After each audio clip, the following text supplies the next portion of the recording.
তো তোমার অনেক কিছুই আছে। কতদিনের মিল দিদি আর বোনের, এই যে দিদি আর ভাইয়ের কাছে। ঠিক ঠিক ঠিক ঠিক ভাই আছে কাছে, আবার কি 5 লাখ টাকা চেকে দেবো এখনই। 20 কোটি টাকা চাবো। একটা বোন এখানে আছে।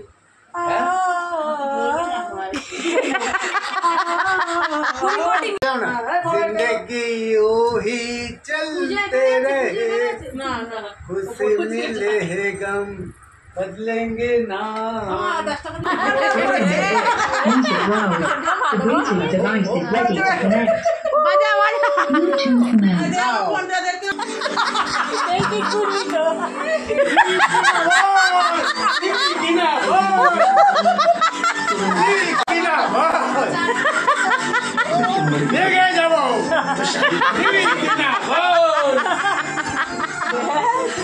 লাইভ করি লাইভ,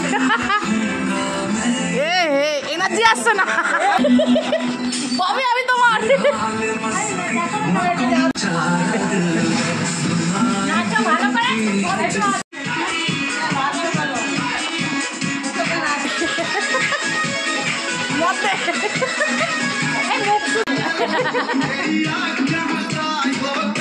ওইটা পায়ে ডান্স দেখ।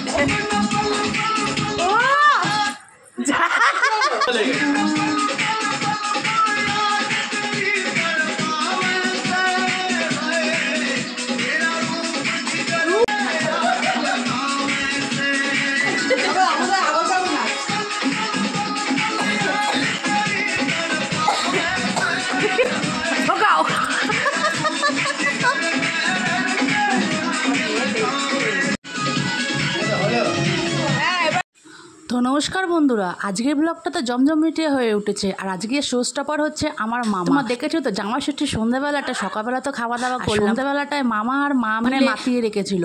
আর আমাদের ইয়ং জেনারেশন সব দেখছিলাম ওদের স্ট্যামিনা কতটা, নাচছে এমন নাচছে, মানে আমার মানে এত ভালো লাগছে। আর সবাই তো সেদিনকার একত্রিত হয়েছি, সবাই কাজের ফাঁকে তো যাওয়াই হয় না, এই সুযোগে যে যাওয়া হয়েছে আর এরকম মামা যে মাতিয়ে রেখেছে, সত্যি আমাদের এই দিনটা আর ভোলার মতন নয়। আর আমার মামার যখন ছোট বয়স ছিল না, তখন আমার মামা না খুব ভালো নাচতো, আমার মাও খুব নাচতে ভালোবাসে, কিন্তু আজ কোমরের অপারেশন হওয়ার জন্য সে এখন ভালো নাচতে পারে। কিন্তু চেয়ারের মধ্যে যে নাচানাচি আরম্ভ করেছে, আমরা তো দেখে অবাক যে 6 মাস আগেই অপারেশন হয়েছে, সেই মানুষটাকে সুন্দর বসে বসে নাচছে। ওদিকে আমার মামা সব ভাগ্নিরা মিলে মামাকে চেয়ার আপ করছি, এদিকে মামিও পাশে বসে দেখছে। তারপর এই নাচানাচির ফাঁকে আবার চলে এলো চা। নাচানাচি করে সব হাঁপিয়ে গেলাম, ওদিকে চা নিয়ে আমরা বসে সন্ধ্যাবেলার চাটা দিয়ে শুরু হলো। কিন্তু চা আসলে কি হবে, আমার মামা আর মায়ের নাচ আর শেষ হচ্ছে না। অনেকদিন পর যেহেতু একসঙ্গে দেখা হচ্ছে, পাগল হয়ে গেছে সবাই মিলে। আর আমাদের কিন্তু ভাগ্নিদের কিন্তু খুব ভালোই লাগছে, এটা আমি খুব এনজয় করছি, কারণ আমার মামা আর মা মিলে দুজনেই নাচতে খুব পছন্দ করে। ওই দেখো আমি ধরো, ওই দেখো ওর মধ্যে নিয়ে খাও, এটা প্লেট দিলাম না।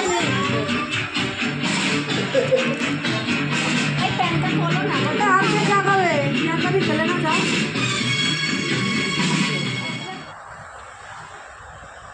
কি খাচ্ছ?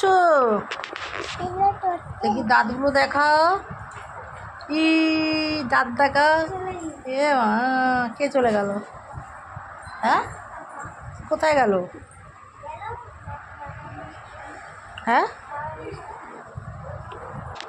তো সব মিলিয়ে আজকের ব্লগটা তোমাদের কেমন লাগলো আমাকে কমেন্ট করে জানাবে, এবং চ্যানেলটাকে ফলো করে দিয়ে সাথে থাকবে ও শেয়ার করতে ভুলবে না।